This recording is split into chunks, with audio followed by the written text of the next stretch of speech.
Pascual, come on up.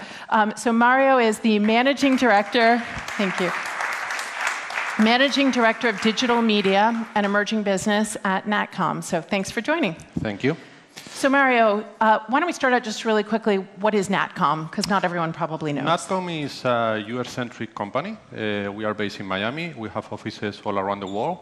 And we concentrate in short-form content, but also to bring solutions to both sides, publishers, content creators, and advertisers. Great. And so, as you listen to the story of content distribution and monetization being challenged, of the things I was sharing, you can agree or disagree. What resonates with you?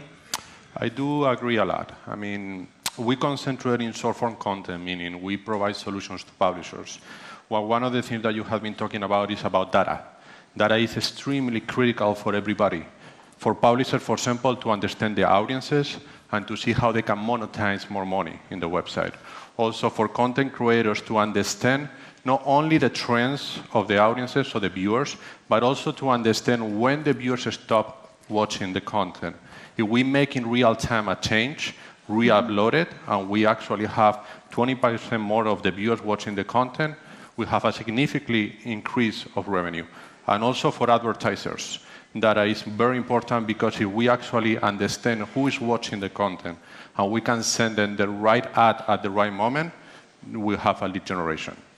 So I'm curious, because Natcom operates in Latin America, yes, Europe, the US, what are some of the differences that you're seeing from a global standpoint when you look at different geographies? Technology is becoming a barrier sometimes. When we look into the US, I believe we have the market that is more developed from the technology point of view. And when we are actually merging into video content, we rely a lot on the bandwidth. Okay? When we're working with, for example, we have offices in Mexico, Colombia, Chile, Peru, also in Europe. Sometimes we have issues with connectivity. So that affects not only the user experience, also affect the content, and also affect the most important part, that is the advertiser. So the infrastructure comments from earlier are very relevant. And what about advertising? What are some of the differences around how you have to position it at this moment? I talked a little bit about the notion of advertising resistance. How do brands need to think about positioning advertising and media companies that are selling to those brands? Historically, brands have been doing business, and still right now, via direct sell, meaning not programmatically. That means that they give the creative to somebody else and they trust them. Unfortunately, back in the years, and still right now, we have a lot of issues with those kind of things. To me, programmatic is the way that actually advertisers should do the business right now. They have full control of the advertisers. They have full control of the segmentations and where they can place those ads. That's extremely valuable for everybody. And that's the way that we should do those kind of things. From the point of view of actually the publishers, they really need to understand where they need to position basically the ads.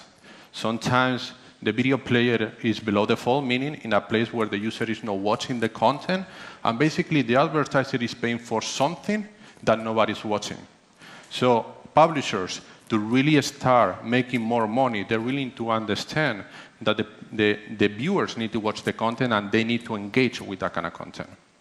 And so interruptive advertising in some way is being challenged, at this moment, people asking for fewer commercials or asking for an ad-free environment. Can you speak just a little bit about what's happening? Because I know Natcom does branded content. Is that an answer to some of those dynamics in terms of creating more content where it's not stopping a content experience, it is the content experience? It is. There is two trends. One of them is commercials are getting shorter. We went from 30 seconds, now we are in 15, and sometimes we are already in 7. Okay? Viability, basically, and BTR, view-through rate, is how long people watch the ad. So that's why it's getting shorter. In terms of basically... branded content. In terms of branded content, Natcom is getting a new approach. We want to inform and not to sell the content to people. Meaning we don't want to create an ad to people. We don't make a call to action. We don't actually make prices. We just want to inform the user to make a better decision when they are going to make an action. That's great. So a lot of the publishers who take your video player and bring your content into their experience, they're doing it to increase engagement. How is that impacting their ability to build a business? Well, according to Cisco, more or less, by 2020, 75% of all the mobile data will be video content. That means that publishers, they need to change the strategy. They need to get into video content. Because if 75% of all the markets in the world is going to consume data, that means that unless that you have a video strategy, you are going to be out of business. And that's what Natcom is getting into here. We provide a full solution. We generate that content. We bring the technology. So the publishers sometimes, first of all, they are no content creators, video content creators. They're just writers. It's very expensive to create content. It's very expensive to have a technology with a bunch of users watching that kind of content. And on top of that, you need to have an ad sale department and also a technology ad ops department that will actually create the ad for you. So we bring the entire full solution, and we bring revenue to the publisher. So we're in our last minute here. So if you think about the biggest threat and the biggest opportunity to your business, what do you think it is at this moment? I think the biggest threat is when you don't want to move fast enough with the trends that are in the industry. When you are actually want to keep doing the things the way that traditionally we have been doing things. Yep. That to me is the major risk. There is enough startups, basically everywhere in the world, that they will allow us to catch up with technology, but if the person that may need to make the right decision don't do it, it's never going to change anything. To me, the same concept, one of the best things is all the new people, all the new technology that is accessible to us, that before it was costing us millions and millions of dollars, and now we can really partnership to bring more revenue and basically grow bigger. Fabulous. Mario, Pascual, thank you very much. Thank you. All right, thank you.